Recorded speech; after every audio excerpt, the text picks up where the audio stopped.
देखिए डॉक्टर साहब, आप मेरे लिए एक बड़े भाई की तरह हैं। सानिया साहिबा ने आपको बताया होगा कि मुझे दूसरी औरत से शादी करनी पड़ी। जानता हूं मैं, इंसान सब कुछ सह सकता है। सच कहूं तो यह हादसा एक बहुत बड़ा सदमा साबित हो सकता है ज़मरुद साहिबा के लिए। और मेरी ये बात याद रखें, इस तरह की हालत में उनके लिए सुकून बहुत ज़रूरी है। अभी उनकी क़ुव्वत मुदाफ़ियत नौज़ायदा बच्चे की तरह बहुत नाजुक है। अगर उन्हें इस हालत में ज़हनी दबाव का सामना हुआ तो वो दोबारा कोमा में जा सकती हैं। तो हमें उसे नहीं बताना चाहिए। जी ऐसे ही है। मेरा ये ख्याल है कि आपको ये बात तब तक राज रखनी चाहिए जब तक वो पूरी तरह ठीक ना हो जाए। आप ये बात अपने घर वालों और दोस्तों किसी को भी ना बताएं। मैं इस राज कैसे रख सकता हूँ डॉक्टर साहब? आप कह रहे हैं कि मैं इस राज को उसके सामने छुपा के रखूं? ये बस हम उनकी भलाई के लिए कर रहे हैं, बस इतनी सी बात है। समझ गया। आपके सामने हमने बहुत मेहनत की है और इस नतीजे पर पहुंचे हैं। मानता हूँ दवा इलाज अहम है, लेकिन आज जो आपकी बीवी होश में आई है वो सिर्फ और सिर्फ आपकी वजह से। डॉक्टर साहब आइए, दरवाजे तक छोड़ देता हूँ। तुम ज़मरुद को अकेला मत छोड़ो, उसे तुम्हारी बहुत ज़रूरत है। बस तुम उसके पास ही रहो। खुदा हाफिज। खुदा हाफिज। डॉक्टर साहब, हालत कैसी है उसकी? ठीक तो है ना? वो उसके बाजू, उसकी टांगें, उसके कान, नाक, उसका गला, उसकी दिमागी हालत क्या बिल्कुल ठीक है? ज़मरुद साहिबा ने आज हम सबको हैरान कर दिया। वो अब मजीद बेहतर होंगी, कोई मसले की बात नहीं है। पूछने का मकसद सिर्फ ये है कि उसके दिमाग को कोई नुकसान तो नहीं हुआ होगा ना? मुझे उम्मीद है ऐसा नहीं होगा पास साहब। मैंने उन्हें सिर्फ एक ही दवा तजवीज़ की है जिससे उन्हें सुकून की नींद आ सकती है। हाँ, थोड़ी बहुत सुस्ती होगी लेकिन घबराने की बात नहीं, और वक्त के साथ साथ वो मजीद बेहतर होती जाएंगी। अरे हाँ, ये तो आपने बिल्कुल ठीक कहा। मैं भी यही कहता हूँ कि डिप्रेशन से बेहतर नींद है। मैंने ठीक कहा ना मेरे प्यारे डॉक्टर? हर चीज का इलाज होता है आपके पास, और इसका भी निकला है। मैं समझा नहीं। कुछ नहीं, आप जाए।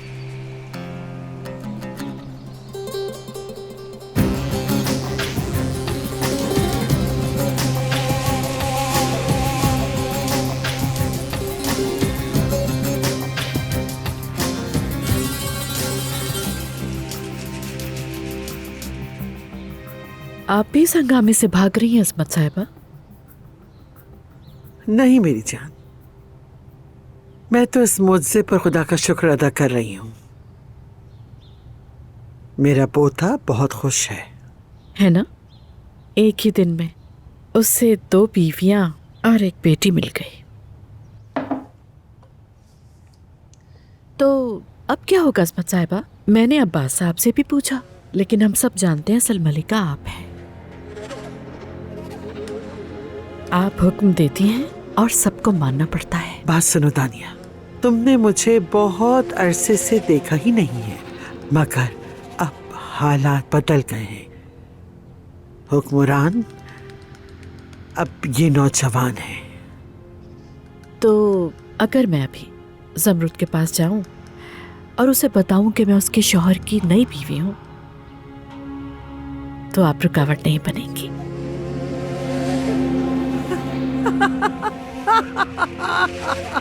दानिया तुम बहुत बदल गई हो। जिस दानिया को मैं जानती थी वो तो इजाजत नहीं मांगती थी फसाद बर्पा करने के लिए। यहाँ बहुत शोर है मेरे लिए, बेहतर है कि मैं चलूं।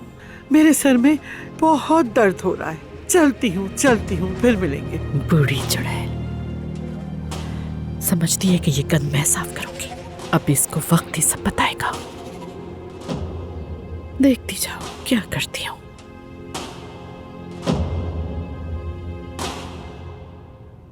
मैं कहाँ हूँ? क्या हुआ था मुझे? शुक्र है खुदा का। अच्छा बेटा, हमने घर बदल लिया है, हम दूसरे घर में हैं अब। ये ज्यादा अच्छा है। अच्छा और सुनो, ज़मरुद सब कुछ हमारे हाथ में है। आपा कैसी हैं आप? क्या कुछ चाहिए आपको? अदनान, अदनान कहाँ है? अभी तो यहीं था, कहाँ गया? अदनान यहाँ आओ बेटा, यहाँ आओ। आजा आजा आजा।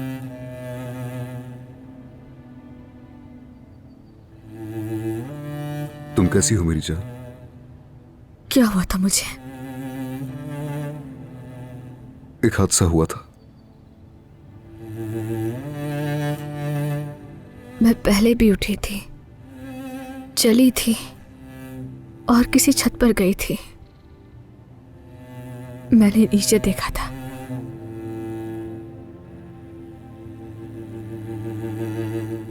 बहुत भीड़ थी। उसके बाद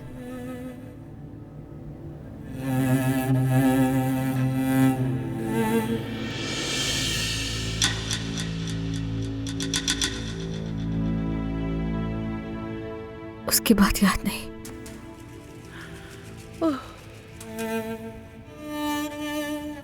कैसे महसूस कर रही हो? अब तुम बेहतर हो? मेरे साथ कब हुआ हादसा?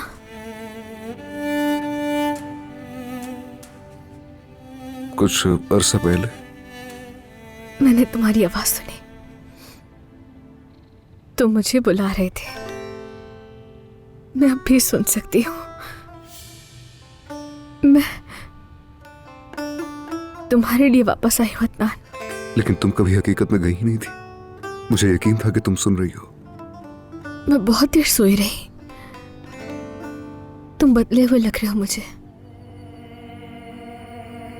ज़मरुद, तुम जिंदगी हो मेरी। जो दुख मेरी वजह से पहुंचा उसके लिए माफी चाहता हूं।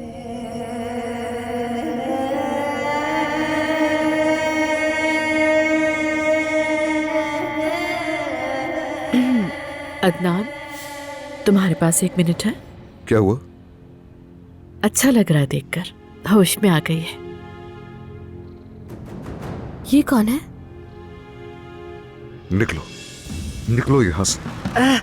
मेरी जान, कौन थी वो औरत?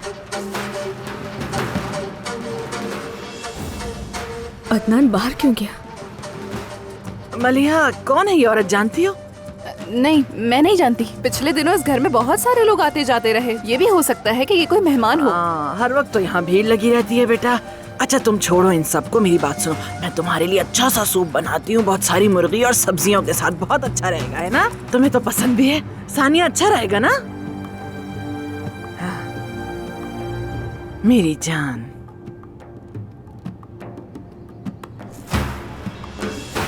क्यों आई थी तुम कमरे में? क्या कर दिया मैंने ऐसा? पुरसुकून रहो। देखना चाहती थी ज़मरुद कैसी तजस्सुस था मुझे। दानिया, अगर तुमने मेरी बीवी को परेशान करने की कोशिश की तो फिर देख लेना। तुम क्या समझते हो मैं कौन हूँ? क्या तुम सोचते हो कि मैं किसी औरत को जो मौत के मुंह से वापस आई है जाके कह दूं मैंने तुम्हारे शौहर से शादी कर ली है? क्या तुम मुझे संदिल और बेरहम औरत समझते हो? अच्छा, मुझे गलत मत समझना, लेकिन ये बहुत ही नाजुक सूरत हाल है। डॉक्टर ने भी यही कहा है कि ज़मरुद से हमें ये सब कुछ छुपा कर रखना है। ठीक है? ठीक है, समझ गई। लेकिन कब तक? कब तक क्या? अदनान देखो, क्या ईशा हमारे साथ नहीं रहेगी? क्या हम उसे नहीं बताएंगे कि हम उसके वालिदैन हैं? क्या होगा फिर? वक्त दानिया, मुझे वक्त चाहिए ताकि मैं सब कुछ ठीक कर सकूं। ठीक है, मैं तुम्हें बताती हूँ। हम इस शादी को फिर खत्म कर देते हैं और मैं अकेली कस्टडी हासिल करने की कोशिश करती हूँ। इस तरह तुम्हारे मसाइल हल हो जाएंगे। तुम्हारा क्या मतलब है? क्या मतलब हमने पहले कोई मुआहदा नहीं किया था क्या? ये नहीं कहा था कि ईशा को ज्यादा देर अकेला नहीं रहना चाहिए? क्या अब हम कस्टडी के लिए लड़ेंगे? अदनान, मैं तुम्हारी जिंदगी में मसला नहीं चाहती। माजी में जो कुछ हमारे दरमियान हुआ तुम उस पर नाराज हो, मैं जानती हूँ, और तुम्हें हक भी है। ठीक है, मैं समझ सकती हूँ, लेकिन तुम ये अच्छी तरह जानते हो मुझे इस वक्त सिर्फ अपनी बेटी की परवाह है।